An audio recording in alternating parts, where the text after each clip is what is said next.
A poesia das trincheiras é coisa do passado. A guerra que começou como uma juventude fresca está terminando como um ator artificial, entediante e antiquado. A morte é a única conquistadora. Fogo!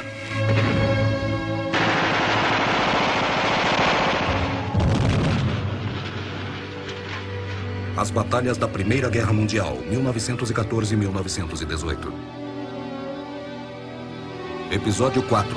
Além da Conta, primavera de 1915. Primeiro ato. Um furacão inglês em Neuve-Chapelle.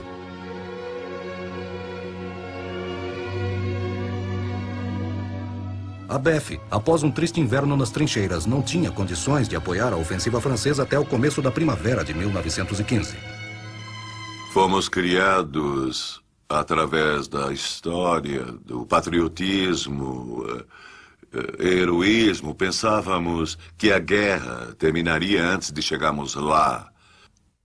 Contudo, em meio minuto a realidade veio à tona. Pensamos em que foi que nós nos metemos, porque não era nada além de lama e sujeira. E todos os homens que já estavam lá eram vagabundos ou bêbados, sujos de terra e barbudos. Contudo, sabendo que o Conselho de Guerra em Londres estava considerando operações em Dardanelos e nos Balcãs, seus comandantes veteranos temiam que, a menos que a BEF fizesse uma contribuição positiva logo, recursos poderiam ser desviados do fronte oeste. No meio de fevereiro, um plano de ataque foi aprovado pelo primeiro exército de Haig em um estreito fronte de 1,8 quilômetros em Flanders. O plano era simples. O objetivo era eliminar uma coluna alemã ao redor de Neuve-Chapelle e ameaçar Lille, uma importante junção de estrada e ferrovia. O reconhecimento fotográfico feito pela Força Aérea Real facilitou a produção e distribuição de mapas de trincheiras detalhadas e permitiu às unidades de ataque que ensaiassem a fase inicial do ataque. Pela primeira vez, foi feito um cronograma preciso para a artilharia. E cada arma que pudesse ser poupada seria enviada ao fronte para contra-atacar a artilharia alemã. Todas as vezes que nossa artilharia abria fogo contra eles, eles devolviam 10 vezes mais. Nós atirávamos umas 6 rodadas e eles devolviam 50, 60 para nós. Era realmente impressionante a desigualdade na época. Se tivéssemos uma arma, nós tínhamos metralhadoras, mas eram insignificantes. Durante todo o tempo, enormes chuvas de bombas indo e vindo e não podíamos fazer nada. As fortificações e rede de telégrafos foram destruídas. Viraram pó. E o resultado foi que quase toda a linha de frente, ao redor da cidade de Ypres, virou uma série de buracos, onde os homens se escondiam e esperavam o fim. A artilharia estava limitada a um bombardeio de 35 minutos, seguido do fogo que sairia das trincheiras inimigas e de uma barreira plantada para impedir o reforço dos alemães. No dia 10 de março, no dia do ataque, os surpresos defensores alemães ficaram paralisados com um intenso bombardeio. Esse feito seria raramente repetido. As redes telegráficas foram cortadas e suas posições destruídas. As brigadas de ataque das corporações indianas e a 4ª Corporação de Rawlinson rapidamente tomaram as trincheiras da frente. Em 20 minutos, um espaço de aproximadamente 1,5 km foi aberto na linha alemã. Tudo feito para uma grande vitória. Infelizmente, o atraso dos flancos causou um congestionamento no centro. E os pontos fortes alemães também seguraram o avanço, diminuindo o ímpeto do ataque. As tropas indianas e da BEF dominaram as defesas alemãs, em uma fachada de aproximadamente 3,5 km com uma profundidade de aproximadamente 1 km. O avanço capturou Neuve-Chapelle e enfraqueceu a fortaleza oeste da vila. Mas, no fim, eles não podiam explorar as suas recentes conquistas. Haig suspendeu o ataque no dia 12 de março, depois de sofrer 13.000 baixas. Agora, a BEF era levada a sério como uma força de ataque. Neuve-Chapelle também mostrou vários problemas intrínsecos de ataques às trincheiras. Preparações cuidadosas geralmente ajudariam o ataque a romper a posição inimiga, mas era muito mais difícil mover a artilharia e as reservas para frente rápido o suficiente para sair destas defesas antes que chegassem os reforços do inimigo. Contudo, a eficiência do curto furacão de bombas foi uma lição que a BEF ignorou ou não levou em conta pelos próximos 2 anos.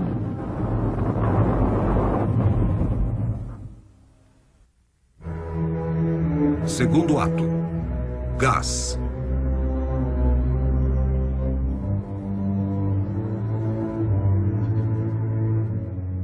Antes que os aliados pudessem lançar sua próxima operação ofensiva, os alemães, usando pela primeira vez um gás venenoso no fronte oeste, atacou o flanco do norte de Ypres.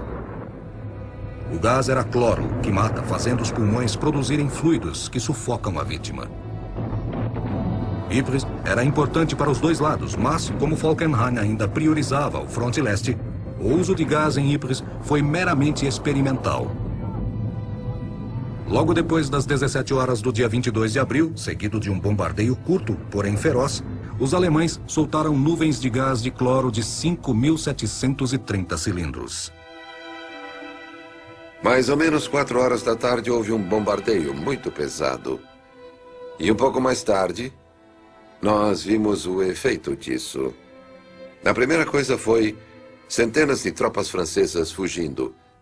Eram iguais a formigas, não se prendiam a estradas ou caminhos, estavam por todo o campo e se virando pelos cantos, sem armas, pois tinham sumido todas, a garganta secando e todos gritando gás, gás. Sem proteção contra o gás, as divisões francesas se retiraram em pânico, abrindo um espaço de 8 quilômetros a leste da posição da 1ª Divisão Canadense. Nós tentamos contra-atacar mais, já que eles ficaram no mesmo nível que nós. Mas estávamos cansados demais e eles com ímpeto demais. Mas fomos no corpo a corpo e eles continuavam avançando. Então atiramos e, de repente, nós vimos aquela imensa nuvem verde. Langemarck e Pilken sucumbiram e, ao anoitecer, os alemães estavam a apenas 3 quilômetros de Ypres. Felizmente para os aliados, as tropas alemãs estavam dispostas a persistir com o gás. E com a falta de reservas, desperdiçaram sua única oportunidade de ter uma virada no oeste naquele ano. Durante a noite, uma nova linha de defesa foi remendada por ingleses e canadenses.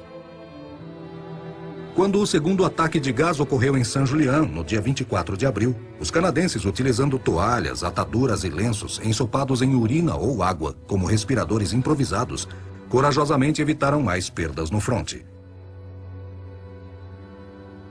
Um amigo meu que perdeu as mãos só conseguia pressionar a garganta com os pulsos. O efeito desse gás era de formar um líquido nos pulmões e depois de algum tempo sufocar até a morte. Se tivesse sorte, pois muitos morriam rapidamente. Outros aos poucos iam morrendo, se afogando com essa monstruosa espuma que não parava de sair de seus pulmões. Devia ter 200 ou 300 homens, todos quase arrancando suas gargantas, seus rostos em agonia, e o sargento que estava lá ficou parado em pé olhando e disse: "E agora, o que vamos fazer? Olha esses pobres homens, não podemos fazer nada a respeito." Agora esta era uma guerra de químicos e engenheiros. Vários ataques da BEF entre 23 e 26 de abril, feitos com o apoio de uma artilharia inadequada e uma assistência francesa negligente, falharam em reconquistar territórios. Os bombardeios começaram de novo em Ypres.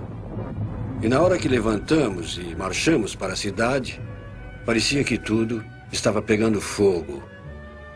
Prédios ao nosso redor estavam explodindo. E o calor era muito intenso nas ruas estreitas. E enquanto marchávamos em colunas de 4, os homens dos flancos tinham que arrastar-se pelo meio para evitar o forte calor.